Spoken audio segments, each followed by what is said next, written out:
Let's start with a simple but useful image to understand.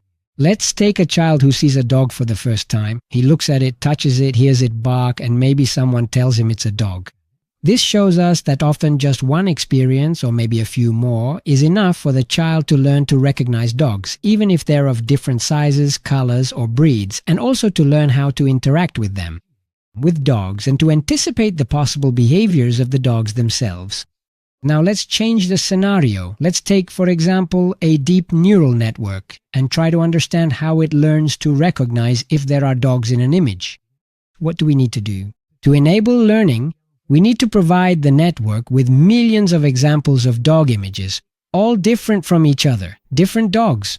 Of course, we also need to provide labels for these images identifying them as dog. But that's not all. We also have to supply images that do not contain dogs, so the network can learn to distinguish when there is a dog and when there isn't.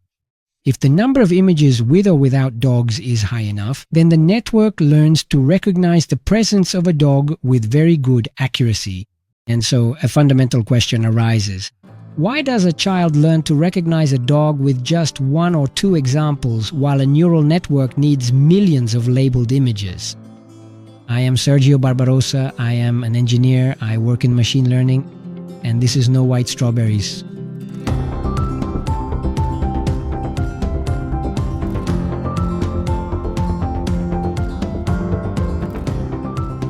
So, a child does not learn like a neural network, even though artificial neural networks try in some way to imitate the neural networks present in our brain. A child doesn't just see pixels, but builds abstract concepts. It integrates visual experience, auditory, tactile, and emotional experiences. It has a system of prior knowledge. It knows that animals generally move, make noise, and have intentionality.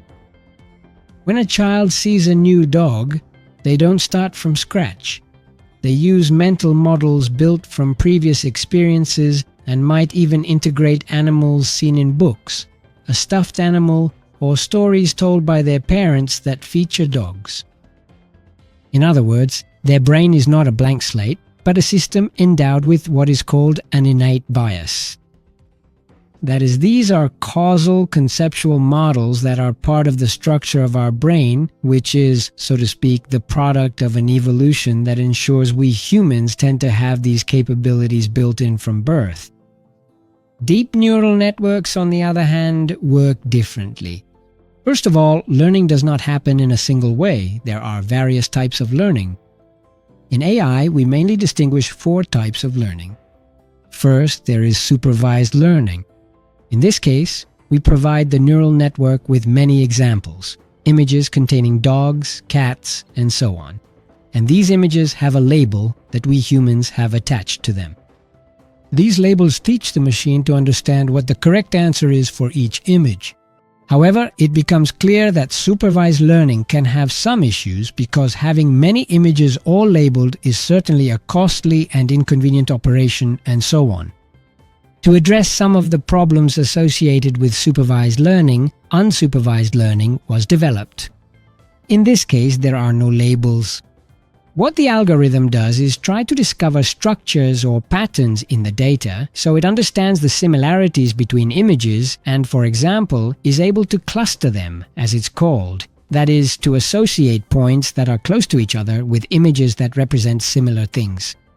Then there is self-supervised learning. In this case, there are no labels, but the model learns from the data itself without the need for manually assigned labels. Let's look at an example just to explain. For instance, we provide a text to a machine, and what does the algorithm do? The algorithm masks certain words and then tries to predict the missing word. Then it looks at the result, realizes it made a mistake, and updates the internal parameters of the model accordingly. After several iterations, the machine starts to learn what relationships exist between the words present in a text, for example. The advantage is that it reduces dependence on labeled datasets by leveraging large amounts of raw data to pre-train models, which can then be adapted to specific tasks with only a few labeled examples.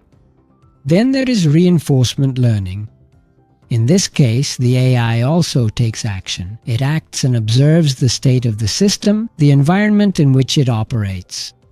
So it chooses an action to perform and receives feedback as a result of its action. This feedback can come in the form of a reward, which can be either positive or negative, and as a consequence of the action, the environment changes state and the agent updates its strategy to improve future actions. Classic examples of reinforcement learning are games such as chess, Go, or robotics. But why is learning such a complex problem? There are several reasons. The first is related to the quantity and quality of the data. So-called data-driven models, meaning those guided by data, need a huge number of high-quality examples in order to learn properly. The larger the model, that is, the more parameters it contains, the greater the amount of data needed for learning. Furthermore, the data may often be incomplete or unbalanced. For example, we might have more examples of dogs than of turtles. This has an impact on learning. The second aspect concerns the need to find the right balance between a model that is too simple, which therefore fails to capture the data, in which case we say it is underfitting, and a model that is too complex, which memorizes the data, and in that case we say it is overfitting. What is the problem? The problem is that typically systems with fewer parameters tend to generalize better. However, if the number of parameters is too small, the system is not able to learn. On the other hand, if the model is too large, it's as if the model memorizes everything it has seen, but its ability to generalize is not as good.